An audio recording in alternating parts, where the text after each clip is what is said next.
Bom dia a todos e a paz de Deus. A religião, igreja, Deus. Coisas que nós costumamos misturar e olhamos para Deus na perspectiva da religião ou da igreja e por isso nós anulamos Deus. Vamos fazer um pequeno percurso. Religião. Que benefício é que ela trouxe à humanidade? Surge na nossa mente um sem número de eventos ou de acontecimentos ao longo da nossa história. Uns prós, outros contra. Um exemplo muito simples, escravatura. Foram os cristãos que a promoveram e usaram até textos bíblicos para a defender. Mas também são os cristãos que se levantaram e defenderam a abolição dessa escravatura. Também defenderam os direitos dos cidadãos afro-americanos.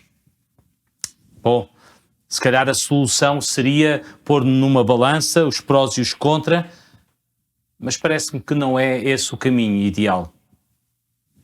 Igreja. Quando olhamos para a igreja, parece que só existem dois tipos de igreja.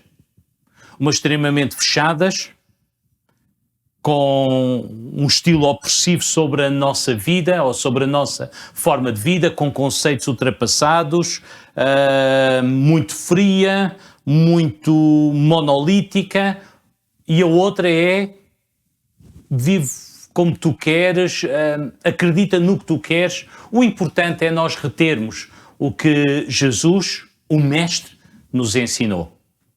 E parece que só há estes dois polos. E de repente nós ficamos também com um problema que está aqui no meio, que é a questão da moral.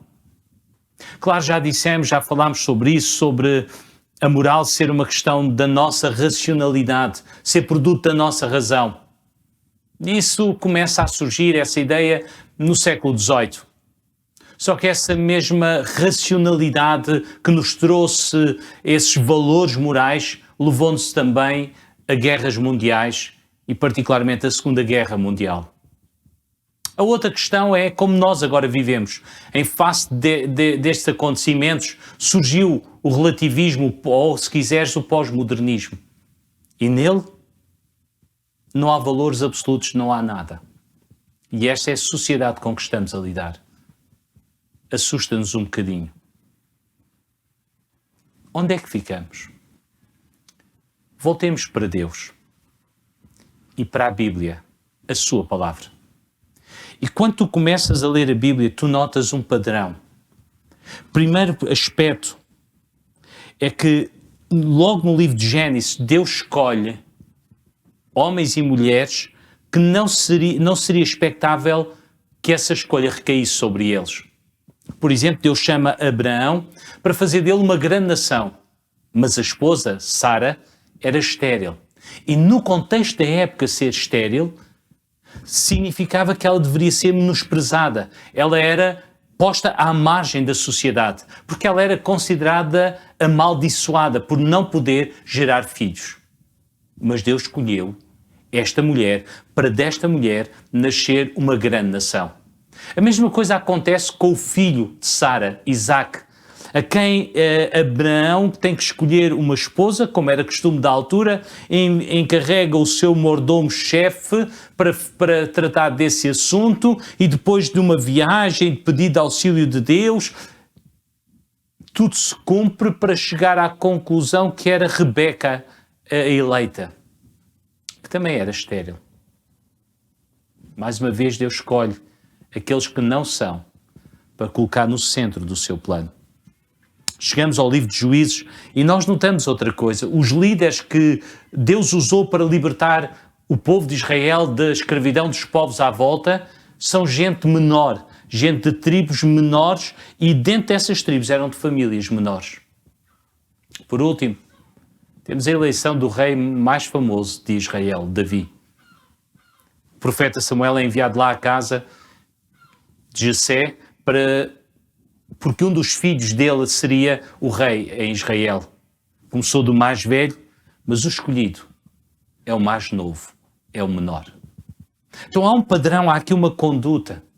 Quando às vezes nós olhamos para a religião e para a igreja, esquecemos que Deus, o Deus da Bíblia, não é exatamente aquilo que a religião e as igrejas promovem. Deus deixou-se revelado na Bíblia. E a Bíblia fala de um Deus que não despreza ninguém, pelo contrário, Ele abre os braços a todos. No Novo Testamento, nós temos Jesus. E Jesus, Ele veio trazer o Deus oculto a cada homem, a cada mulher. E se lá nós temos em João capítulo 3 e 4, nós temos um homem a quem tem nome, porque ele era um líder destacado em Israel. No capítulo 4 nós temos uma mulher que é anónima. Mas se de noite Nicodemos vai ter com Jesus e Jesus o recebe, em João 4, é Jesus quem vai ter com aquela mulher. Então há um padrão que é no Antigo, que é no Novo Testamento. Um Deus que vai em busca daqueles que são marginalizados. Então Deus não faz seleção de pessoas. Deus não é de elites.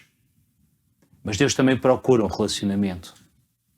E agora, focando só em Jesus, Ele veio em pobreza. Tu sabes onde é que Ele nasceu. Tu sabes como é que Ele viveu. E acima de tudo, Ele foi desprezado, marginalizado pelos seus, ao morrer numa cruz. Para quê? Ele veio em humildade, em pobreza e fraqueza, para que ninguém pudesse ser afastado dele, mas pelo contrário, Ele pudesse abraçar a todos.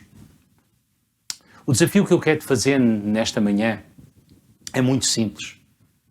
É que às vezes a religião e a igreja, os homens, fazem-nos tropeçar nesta ideia de Deus. O meu desafio é que tu te voltes para a Bíblia e comeces a ler e pesquisar e ver quem é o Deus que essa Bíblia fala. E particularmente, Jesus. Para teres um encontro com Ele. E tal como Ele vem em humildade e fraqueza, tudo o que tu precisas é de assumir a tua necessidade e vires a Ele. E a partir desse momento, dá-se início a um relacionamento que nunca mais terá fim. E é nessa relação que tu descobres o sentido do cristianismo. Não é na religião, não é nas igrejas, mas é numa relação direta e pessoal com Jesus. Pensa nisto e procura Jesus. Que Deus ricamente te abençoe.